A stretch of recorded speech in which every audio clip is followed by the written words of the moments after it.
ನಮಃ ಶಂಕರಾಯ. ಭಗವತ್ಪಾದರ ಅವತಾರ ಸ್ವೀಕಾರ ಮಾಡಿದಾಗ ನಮ್ಮ ಭಾರತ ದೇಶದ ಪರಿಸ್ಥಿತಿ ಯಾವ ರೀತಿ ಇತ್ತು ಅಂತ ಹೇಳ್ಬಿಟ್ಟಂದರೆ, ಎಲ್ಲ ಕಡೆ ಅಜ್ಞಾನ ಅಂಧಕಾರ.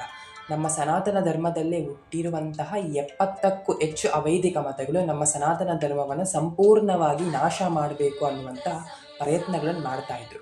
ಅಷ್ಟೇ ಅಲ್ದಿರ ವೈದಿಕ ಧರ್ಮವನ್ನು, ವೇದಗಳನ್ನು, ನಮ್ಮ ಪುರಾಣಗಳನ್ನು, ನಮ್ಮ ಪೂಜೆಗಳನ್ನು, ನಮ್ಮ ಆಚರಣೆಗಳನ್ನೆಲ್ಲ ಉಲ್ಲಂಘನೆ ಮಾಡುವಂಥ ಜನ ತುಂಬ ತುಂಬಿಕೊಂಡಿದ್ದಾರೆ.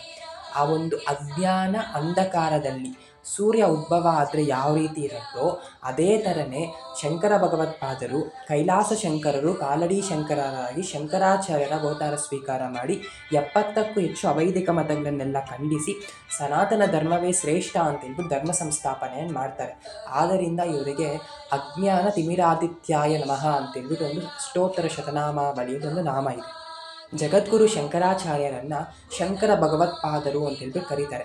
ಭಗವತ್ಪಾದರು ಅಂತೇಳ್ಬಿಟ್ಟಂದರೆ ಯಾರ ಪಾದಗಳನ್ನು ನಂಬಿ, ಯಾರನ್ನು ನಂಬಿ ನಾವು ಸಂಪೂರ್ಣವಾಗಿ ಶರಣಾಗತಿ ಆದರೆ ನಮಗೆ ಭಗವಂತನ ಪಾದಗಳು ತುಂಬ ಸುಲಭವಾಗಿ ಸಿಗುತ್ತೋ ಅಂಥವರನ್ನು ಭಗವತ್ಪಾದರು ಅಂತೇಳ್ಬಿಟ್ಟು ಕರೀತಾರೆ. ಜಯ ಜಯ ಶಂಕರ ಹರ ಹರ ಶಂಕರ.